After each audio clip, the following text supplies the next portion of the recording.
말씀의 제목, 오직 믿음입니다. 믿음으로 살고. 우리 2021년도 주제표, 그렇죠? 그리스도의 마음을 가진 자, 그 두 번째 실천 목표입니다. 오직 믿음, 믿음으로 살고. 어떻게 믿음으로 살아가고 계십니까? 날마다 믿음으로 살고 계세요? 우리가 믿음을 가졌으니까 당연히 교회도 나오죠. 믿음 없는데 교회 나오겠습니까? 뭐 이런 분들도 계시겠고, 또 어떤 분들은 노력은 하는데 믿음이 잘 안 생기는 것 같아요. 뭐 이런 분도 있을 것이고요.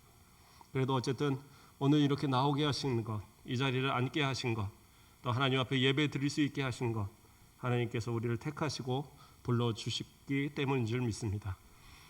주님의 택하심을 받고 부르심을 받은 성도라고 한다면 당연하게 우리는 믿음으로 살아가야 합니다. 그런데 어떤 분들은 보면 정신적으로 이렇게 정신력으로 이제 정신의 힘으로 하시는 분들도 있는 것 같아요. 보면 또 어떤 분들은 체면 때문에 내가 교회를 그래도 오래 다녔는데 이러다가 또 안 다니면 안 되지, 뭐 이런 체면, 또는 관계 때문에 누구의 아들이니까, 누구의 남편이니까, 누구의 아내니까, 누구의 부모니까 어쩔 수 없이 교회를 나오는 그러한 모습들.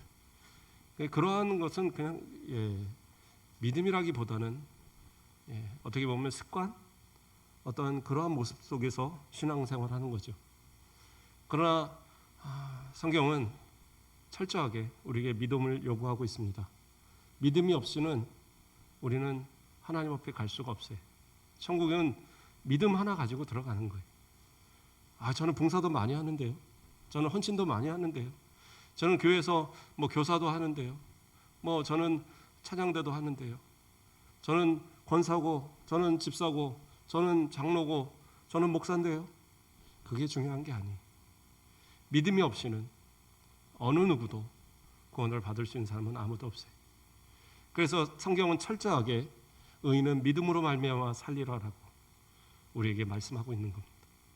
그래서 오늘 이 말씀을 듣는 가운데 우리의 믿음이 회복이 되고, 믿음이 없는 분들한테 믿음이 생겨지고, 그래서 철저하게 믿음으로 살아가는 진짜 구원받은 그리스도의 마음을 가진 우리 모든 성도들 되시길 주님의 이름으로 축원드립니다.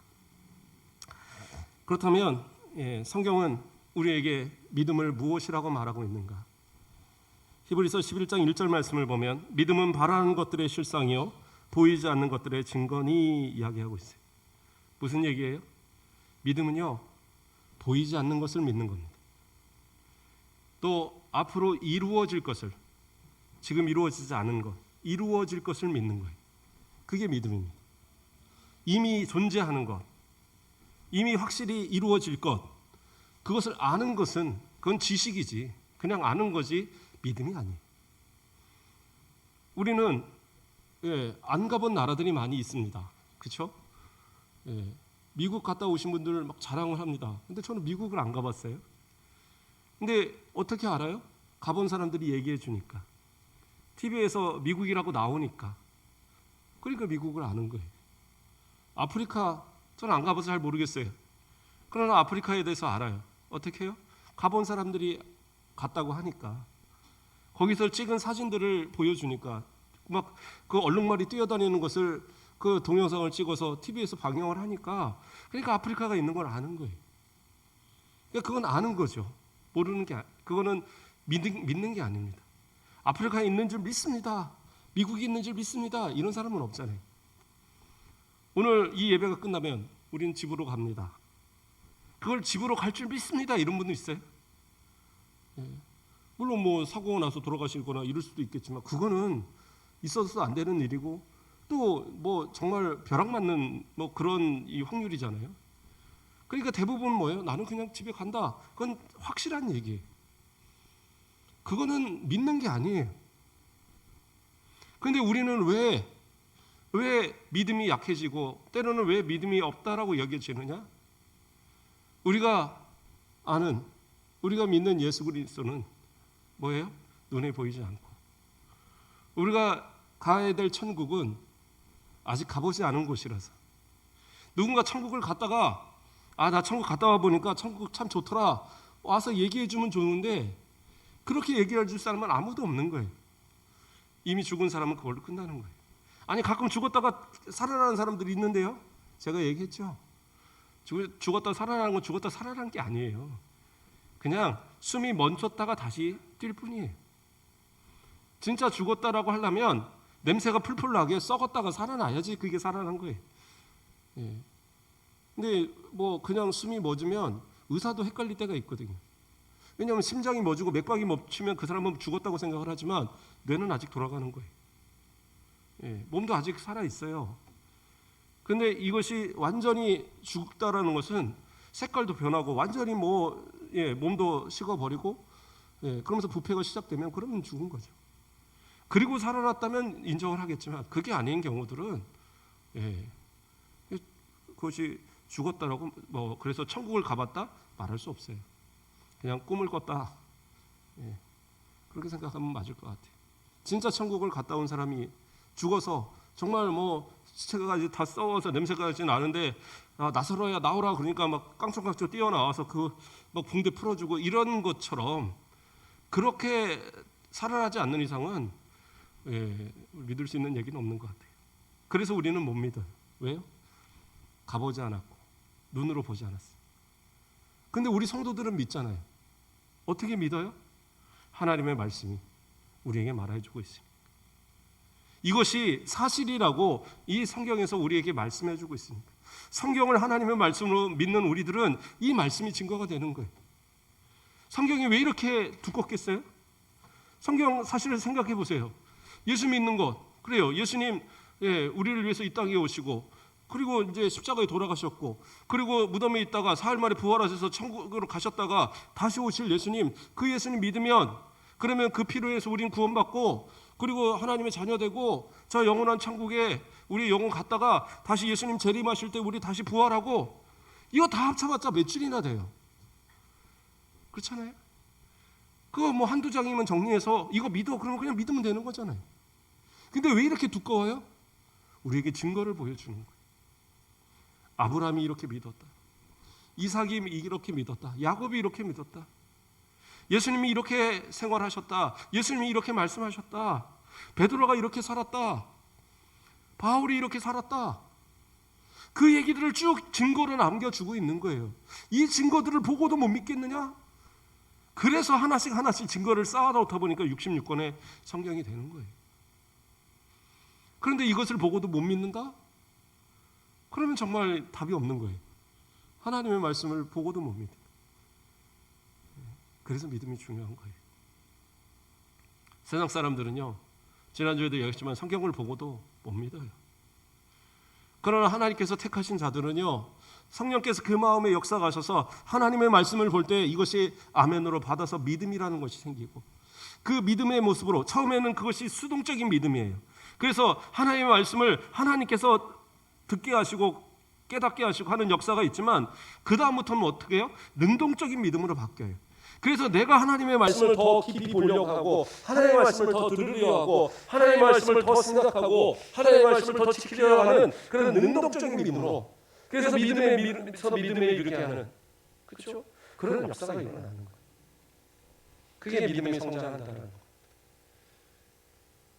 우리는 믿음으로 살아가야지만 믿음을 가져야지만 우리는 천국에 들어갈 수 있는 그러한 자격이 있다. 그것은 성경에서 우리에게 단호하게 그 한 가지 방법밖에 제시하지 않아요. 다른 거 99% 다 있는데 믿음 1% 없다. 그렇죠? 다 99% 이 사람은 완벽한데 믿음이라는 1%가 없다. 그러면 어떻게 해요? 그 사람은 완전하지 않는 거예요. 근데 99%가 다 불안해도 그 1% 믿음만큼은 확실하다. 그러면 그 사람 천국 가는 거라니까요. 그것이 성경이 우리에게 가르쳐주는 믿음의 역사예요. 히브리서 11장 6절 말씀을 보면 믿음이 없이는 하나님을 기쁘시게 못하나니 하나님께 나아가는 자는 반드시 그가 계신 것과 또한 그가 자기를 찾는 자들에게 상 주시는 이심을 믿어야 할지니라 이렇게 말씀하고 있어요. 자, 믿음이 없이는 하나님을 기쁘시게 하지 못하고 그렇죠? 하나님을 기쁘시게 하지 못한다는 건 뭐예요? 꼭 천국에 가지 못한다는 얘기. 믿음이 없이는 하나님을 기쁘시게 못한다. 하나님을 기쁘시게 하는 방법은 뭐예요? 믿음이 있어야 된다. 그러면 그 믿음은 또 뭐예요? 뭐라고 그랬어요? 그 뒷부분에 쭉 나아가는 게 두 가지를 얘기합니다. 그가 계신 것과 또한 그가 자기를 찾는 자들에게 상 주시는 이심을 믿어야 된다. 그 믿음의 그 대상이, 그러니까 믿어야 될 내용이 두 가지로 히브리서에서는 제시를 하고 있어요. 그가 계신 것, 하나님께서 살아계신다라는 사실. 더 자세하게 들어가면 삼위일체 하나님, 성부, 성자, 성령 하나님께서 영원토록 존재하시고 살아계신다는 그 사실을 확실하게 내가 믿고 그 믿음을 통해서 내가 살아가는 것, 그것이 하나님을 기쁘시게 하는 삶의 모습이다. 그게 믿음으로 살아가는 자들의 모습이다라고 이야기하고 있는 거예요. 바로 이 구절 앞에서는 어떤 구절이 나오냐면요, 히브리서 11장 5절 말씀을 보면 믿음으로 에녹은 죽음을 보지 않고 옮겨졌으니 하나님이 그를 옮기심으로 다시 보이지 아니하셨느니라. 그는 옮겨지기 전에 하나님을 기쁘시게 하는 자라 하는 증거를 받았느니라. 그러니까 믿음이 없이는 하나님을 기쁘시게 못한다는 이 말은 사실은 이 앞에 있는 에녹의 이야기가 연결이 되는 말씀이에요. 그래서 에녹은 어떠한 사람이었어요? 하나님을 기쁘시게 하는 자라 증거를 받은 사람이다라고 그랬어요. 에녹은 어떤 사람이었습니까? 365세를 살았어요. 그 당시에 사람들이 막 500년, 600년, 뭐 무두셀라, 그 아들인 무두셀라는 969세를 살고 막 그럴 때였으니까 365세가 그렇게 많은 나이는 아닌 거예요. 그때로 치면. 그러면 죽어서 하늘을 갔느냐? 아니요. 죽음을 보지 않고 하나님 앞에 갔어요. 어떻게 해요? 65세에 무두셀라를 낳고 그대로 300년 동안을 하나님과 동행했습니다. 그래서 창세기 5장 24절을 보면 에녹이 하나님과 동행하더니 하나님이 그를 데려가심으로 세상에 있지 아니하였더라. 뭐라고 그래요? 하나님과 동행하였더니 하나님께서 그를 데려가셨어요. 자, 하나님과 동행했다. 그러면 그가 하나님과 동행했다라는 것은 어떤 의미일까요? 에녹에 대한 이야기가 신약의 야고보서에 또 한 구절이 나옵니다. 죄송합니다. 야고보서가 아니라 유다서에. 유다서 1장 14절을 제가 봉독해 드리겠습니다. 아담의 7대 손 에녹이 이 사람들에게 대하여 예언하여 이르되 보라 주께서 그 수만의 거룩한 자와 함께 임하셨나니. 뭐예요? 에녹이요 그냥 300년을 보는 게 아니에요. 하나님의 선지자로, 하나님의 말씀의 계시자로 그가 그렇게 300년을 사는 거예요. 무엇을 얘기했어요? 예언하여 이르되 보라 주께서 뭐예요? 주님이 오신다라는 그 사실, 메시아가 오실 거라는 그 사실을 그때 이미 선언했다라는 거예요. 물론 그에 앞서서 하나님의 심판, 노아의 홍수에 대한 이야기도 분명히 예언했을 거예요. 왜냐하면 무드셀라가 죽는 딱 그 나이, 그 순간에 960세가 끝나는 그 순간에 심판이 왔거든요. 무드셀라라는 그 이름 자체는 원래 창을 던지는 자라는 뜻인데 그게 이제 합성어거든요. 합성어로서 그래서 그 다른 뜻으로 해석을 하면 그가 죽을 때에 끝난다라는 의미가 있어요. 그래서 그건 어떠냐? 하나님께서 이 땅을 심판하실 것이다라는 그 심판의 의미가 그 이름에 들어있다라는 거예요. 약간은 의역이 필요한 해석이지만 어쨌든 그 무드셀라가 죽었을 때 바로 그러한 일이 일어났습니다. 왜 이름을 그렇게 지었고 왜 그러한 역사가 있었느냐? 에녹을 하나님께서 택하셔서 그로 인하여서 그렇게 예언하도록 그렇게 하나님의 복음을 전하는 선지자로 세웠기 때문에 그러한 역사가 있었다라는 거죠. 그러니까 하나님과 동행했다라는 건 뭐예요? 하나님의 계심, 하나님의 존재하심, 하나님의 뜻이 무엇인가를 그 삶에 드러내고 삶에서 그것을 증거하는 그러한 모습을 살았다라는 거예요.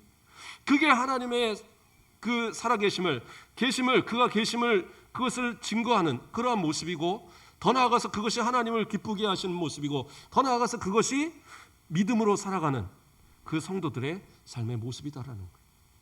그러면 우리는 어떻게 살아가고 계십니까? 우리의 삶 속에서 하나님께서 살아계신다는 사실을 증거하고 살아가세요? 내가 하나님과 동행하고 살아가고 있습니까? 우리를 통해서 예수 그리스도가 다시 오실 거라는 것이 증거되고 있어요? 이 고대의 시대에 정말 이 시간도 계산하기 어려운 그 옛날에 노아는 이미 예수 그리스도의 오심을 증거하고 이미 심판에 대한 얘기들을 예언했던 그런 모습이 있었다는 거예요.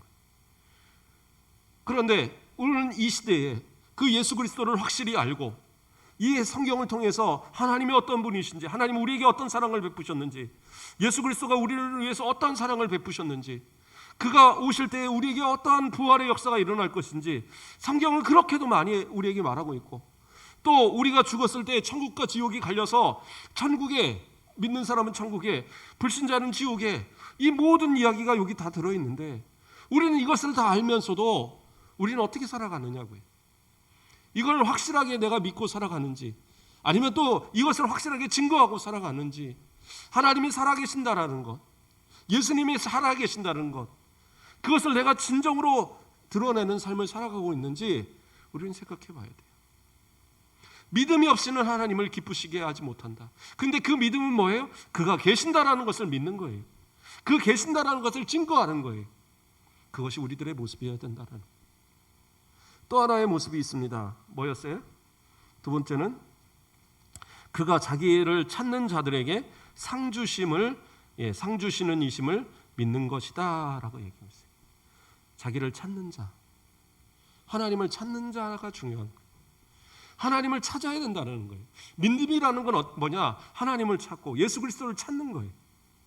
그래서 항상 예수 그리스도와 동행하기 위해서 예수 그리스도를 나의 마음 가운데 품고 예수 그리스도의 마음을 품고 예수 그리스도와 동행하는 그런 삶의 모습이 우리 가운데 있어야 돼요. 어쨌든 찾아야 돼요. 그래서 그 찾는다는 의미는 뭐냐? 이사야서 55장 6절 말씀을 보면 너희는 여호와를 만날 만한 때에 찾으라, 가까이 계실 때에 그를 부르라, 이렇게 하고 있어요. 이 말씀 뭐예요? 찾을 때가 있고 그 때가 지나면 찾지 못할 때도 있다는 거예요. 이게 참 두려운 얘기입니다. 하나님께서 항상 기회를 주시는 거냐? 하나님은 사랑의 하나님이니까 언제나 기회를 주실 거 아닙니까? 그러니까 우리는 그냥 아무 때나 예수님 믿으면 되죠 뭐. 나중에 제가 죽기 전에만 예수 믿으면 될 거 아닙니까? 지금 좀 막 살더라도 나중에 다시 하나님 앞에 그냥 열심히 회개하고 그때 가서 열심히 믿으면 될 거 아니에요. 근데 그게 가능하느냐? 아니더라는 거예요.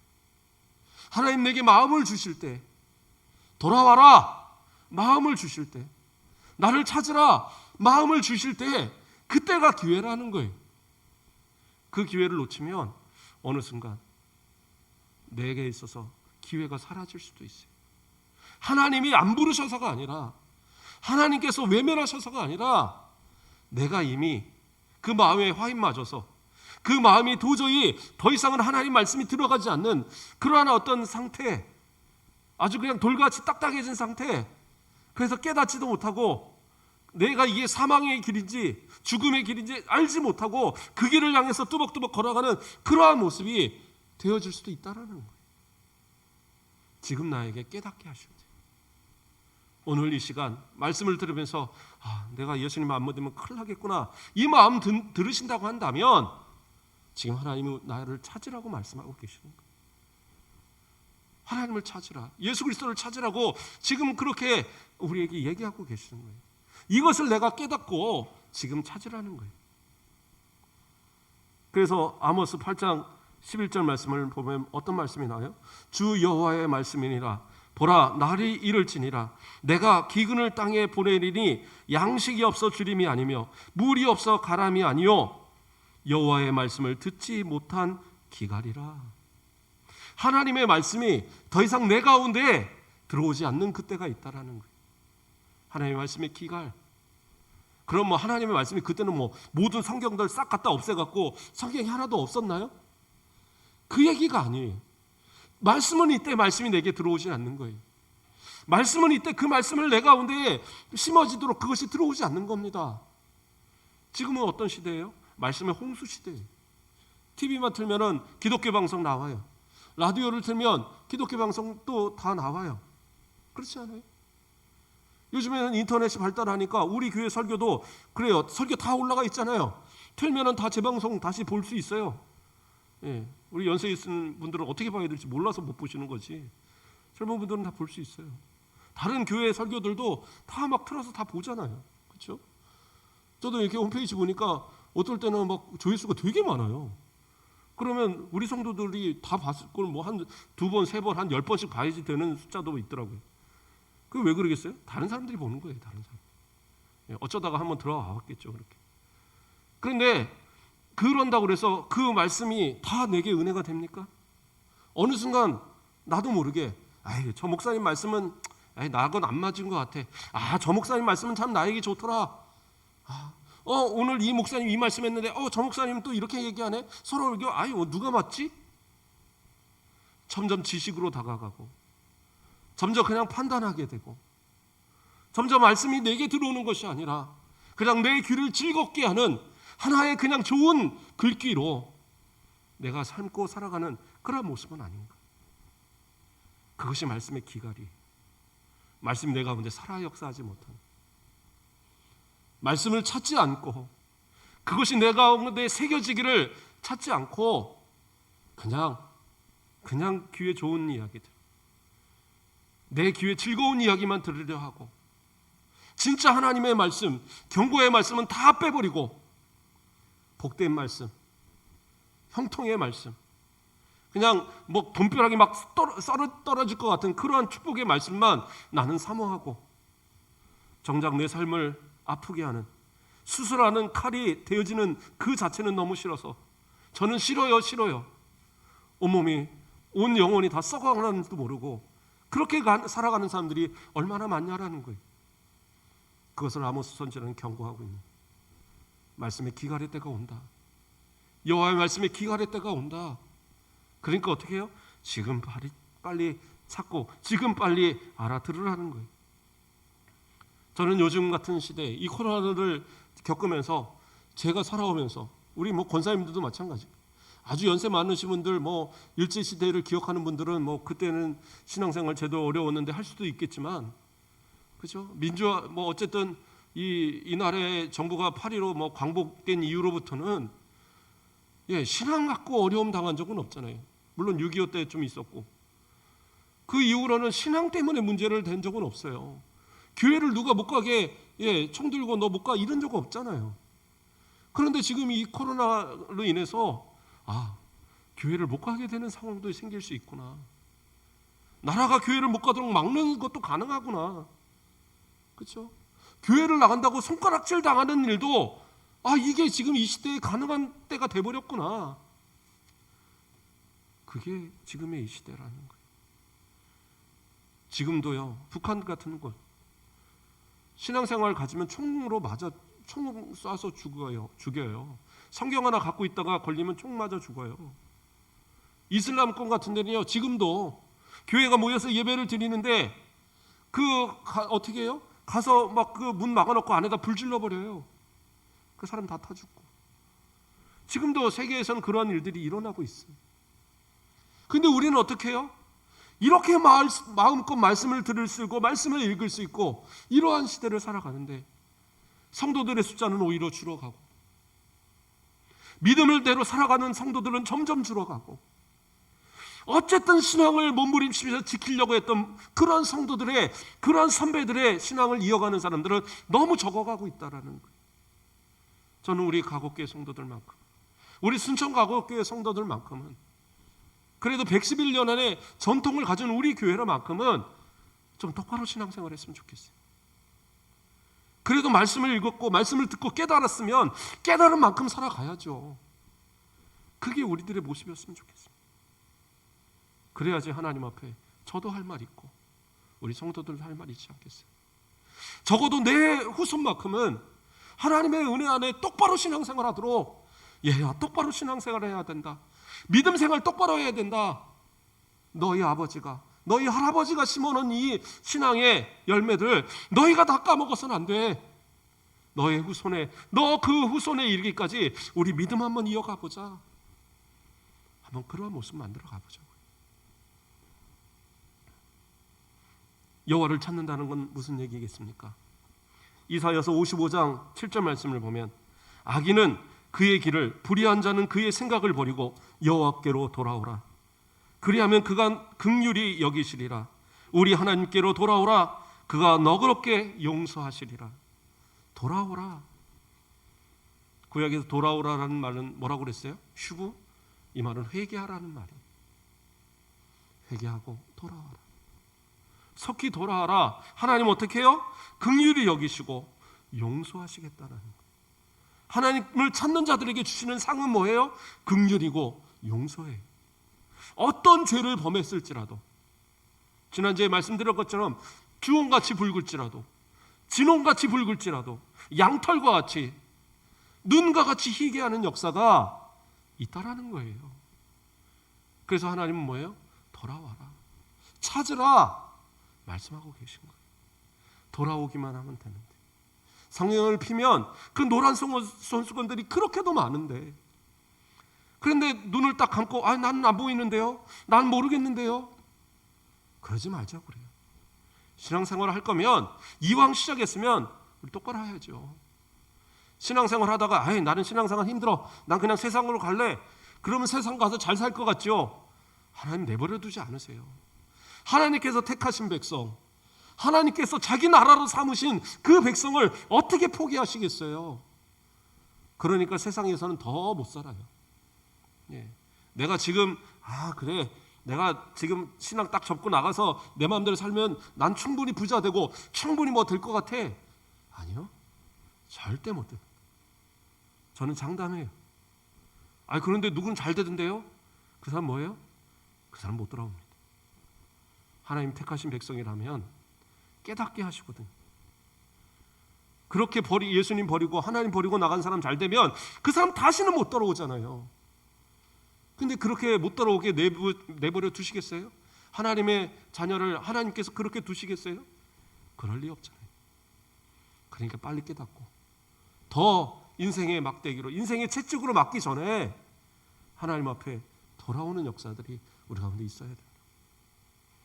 그러니까 우리 좀 주변에 내 가족들, 내 자녀들, 내 남편, 내 아내, 내 부모 포기하지 마시고 그들에게도 보여주세요. 주님이 얼마나 기다리고 계신지, 얼마나 돌아오기를 원하고 계신지, 얼마나 돌아오라고 외치고 계신지, 이렇게 성경 구절이 얘기를 하고 계시잖아요. 제가 계속 그 구절들을 읽어드리잖아요. 악인은 그 길을, 불의한 자는 그 생각을 버리고 여호와께로 돌아오라. 그리하기만 하면, 그렇게만 하면 그가 긍휼히 여기시사 우리 하나님께로 돌아오라. 그가 너그럽게 용서하시리라. 긍휼히 여기시고 용서하시고 그 은혜의 상을 우리에게 베풀어 주실 거라는 사실이에요. 예수 그리스도는 우리에게 믿음의 본을 보이셨습니다. 그냥 너희 믿어, 그게 아니라 예수님께서 우리에게 친히 그러한 믿음의 본을 보여주셨어요. 너희가 이렇게 믿으면 된다. 그래서 히브리서에서는 또 이야기합니다. 히브리서 12장 2절에 믿음의 주요 또 온전하게 하시는 이인 예수를 바라보자. 그는 그 앞에 있는 기쁨을 위하여 십자가를 참으사 부끄러움을 개의치 아니하시더니 하나님 보좌 우편에 앉으셨느니라.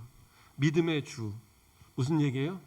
믿음의 주인이다라는 거예요. 온전케 하시는 이, 다시 말해서 믿음의 창시자, 믿음의 주인이시고 또 뭐예요? 믿음을 온전케 만드시는 그러한 분이 예수 그리스도시다. 그러므로 모든 믿음의 주관은 누구냐? 예수 그리스도 앞에 있는 거예요. 예수님께서 그 믿음의 주인이 되시고 그 믿음을 본을 보이셨는데 뭐예요? 십자가를 지시는 것까지 부끄러워하지 않으시고 그 모든 걸 다 보여주셨어요. 이렇게 신앙생활하는 거예요. 이것이 진짜 믿음의 모습이야 라고 보여주셨어요. 그 믿음을 하나님께서 외면치 않으시고 십자가에 달리시고 그 죽으신 그 예수를 높이셔서 저 하나님 우편 보좌에 앉혀주셨어요. 그것이 증거라는 거예요. 우리가 예수님처럼 믿음 생활하면, 그 예수님을 믿고 예수님이 보이신 본대로 신앙생활을 하면 어떻게 해요? 우리도 저 영원한 천국에 하나님의 그 사랑 안에 거하는 그 날이 우리에게 있다라고 성경은 약속하고 있는 거예요. 그렇기 때문에 우리는 믿음으로 살아가야 되는 겁니다. 믿음으로. 또 살펴보겠습니다. 히브리서 10장 38절에서 39절 말씀. 나의 의인은 믿음으로 말미암아 살리라. 또한 뒤로 물러가면 내 마음이 그를 기뻐하지 아니하리라 하셨느니라. 우리는 뒤로 물러가 멸망할 자가 아니요 오직 영혼을 구원함에 이르는 믿음을 가진 자니라. 자, 의인은 믿음으로 말미암아 살리라. 히브리서에서도 이야기하죠. 근데 여기서의 말하는 믿음으로 사는 방법은 뭐예요? 뒤로 물러나지 않는 것. 믿음에서 후퇴하지 않는 것. 지금 갈 길이 바쁜데 자꾸 뒤돌아보면서 아이고 뒤에 아이고 이거 안 갖고 왔네. 큰일 났네. 이거 안 갖고 왔네. 큰일 났네. 그러다 보면 진짜 가져야 할 것, 진짜 내가 지켜야 할 것을 지키지 못하고 놓치는 때가 온다라는 거예요. 참 안타까운 이야기지만 제가 어렸을 때 기억을 돌이켜보면 옛날에는 왜 이렇게 홍수도 많이 나고 동네마다 물에 잠기도 많이 잠겼는지, 제가 어렸을 때 초등학교 다닐 때 그 초등학교에 다니는 한 두세 아이가 물에 빠져 죽었어요.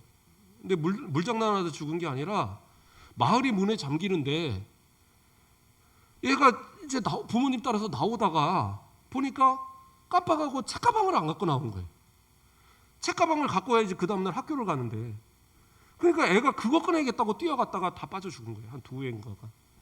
그래갖고 학교에서 막 모금하고 막 슬퍼하고 막 그때 그러면서 학교 선생님이 조회하면서 니네 절대 가방 버리고 와. 학교에 다 사줄 테니까 절대 물 난리라면 가방 가지고 들어가지 말으라고. 뭐 그랬던 제 기억이 지금도 생생합니다. 뒤돌아본다는 건 그런 거예요. 뒤에 있는 것, 아까운 것, 내가 목숨이 위태로운지 모르고 그것을 뛰어들어가는 것. 어린 아이니까 그렇지요라고 말할지 모르지만, 그러나 우리 인생도, 어른들도, 이미 인생을 이렇게 다 살아온 우리들도 그러한 사람들 많아요. 이제 곧 주님 만나야 되는데, 이제 곧 주님 앞에 갈 때가 다가오는데, 그런데 어떻게 해요? 그런데 그것을 생각하지 못하고 우리는 자꾸 뒤돌아서 바라본다는 거예요. 바로 그 앞에 구절, 히브리서 10장 37절 말씀을 바로 앞에 구절을 보면 뭐라고 나와요? 잠깐 후면 오시리니 지체하지 아니하시리라. 주님이 곧 지체하지 않고 오신다라고 약속하고 계시는 거예요. 주님이 곧 오시는데, 곧 지체하지 않고 오시는데, 그런데 우리는 어떻게 해요? 뒤돌아보고 있으면 그때는 늦는다라는 거예요. 뒤돌아보지 말고 우리의 믿음은 어떻게 해요? 전진하는 믿음, 앞을 바라보고 나가는 믿음이에요. 아무리 힘들고 어렵고 괴롭고 고생스럽고 고난이 오고 환난이 와도 우리 나아가자고. 왜요? 저 끝에서 주님이 기다리시니까, 주님 만나야 되니까 우린 가자고.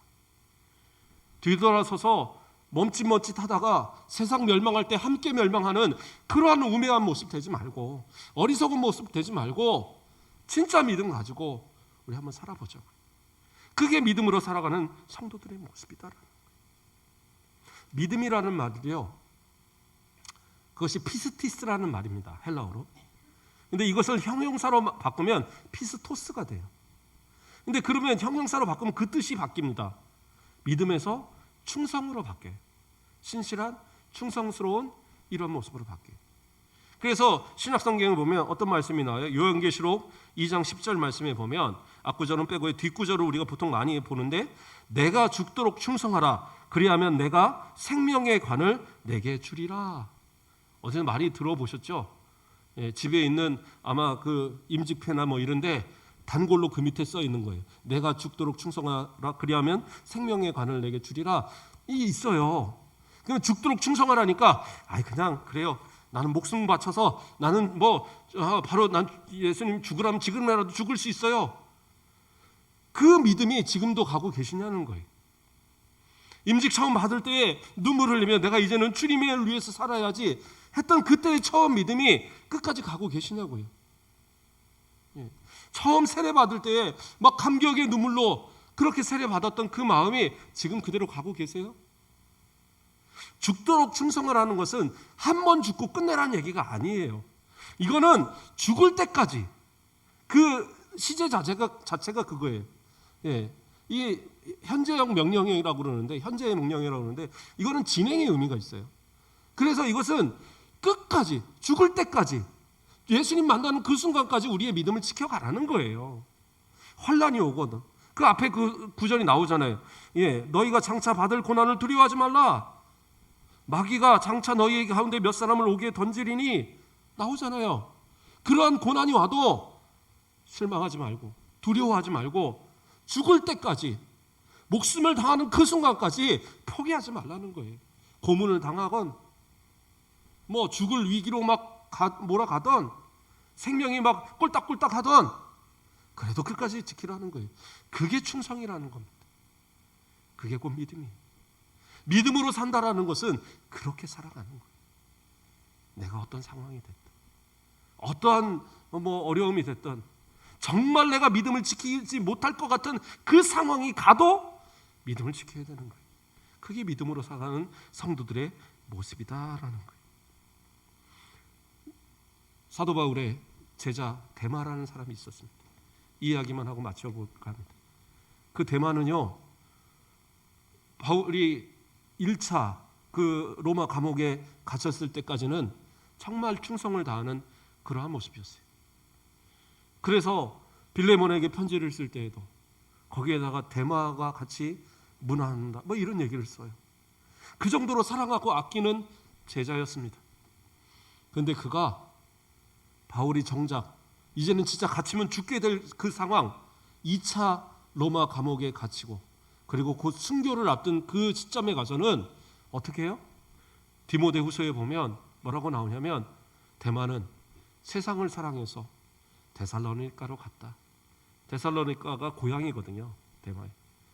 그러니까 세상을 사랑해서, 더 이상 그 마음 가운데 하나님을 사랑하는 마음이 아닌 세상을 사랑해서 환난이 오고 어려움이 오고 고난이 오니까, 아, 이렇게 살다 진짜 죽겠구나. 그래서 예수님 버리고 바울 버리고 세상으로 가버렸더라는 거예요. 그건 충성이 아니에요. 그건 믿음 아니에요. 그건 믿음으로 살아가는 게 아니에요.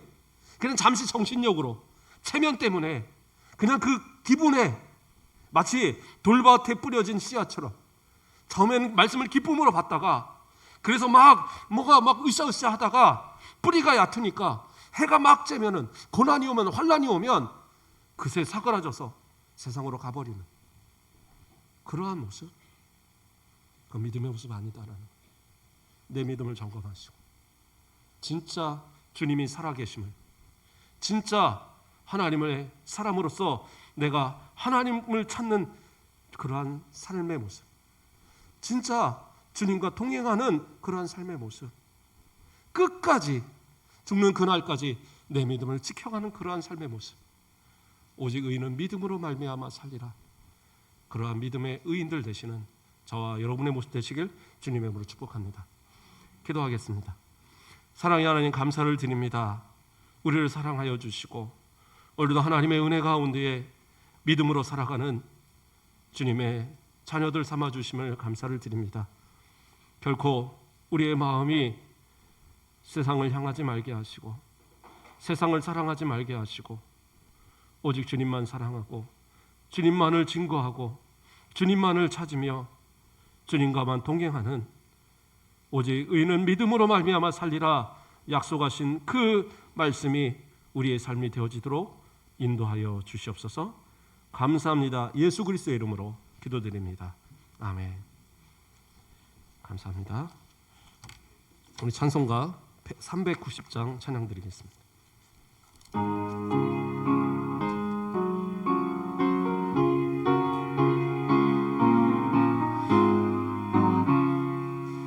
예수가 거느리시니 즐겁고 평안하구나.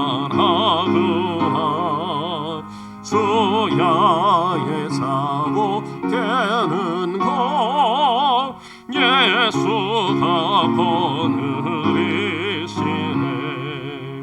주나 항상 돌보시고 날 친히 거느리시네. 주나 항상 돌보시고 날 친히 거느리시네. 때때로 괴로움 당하면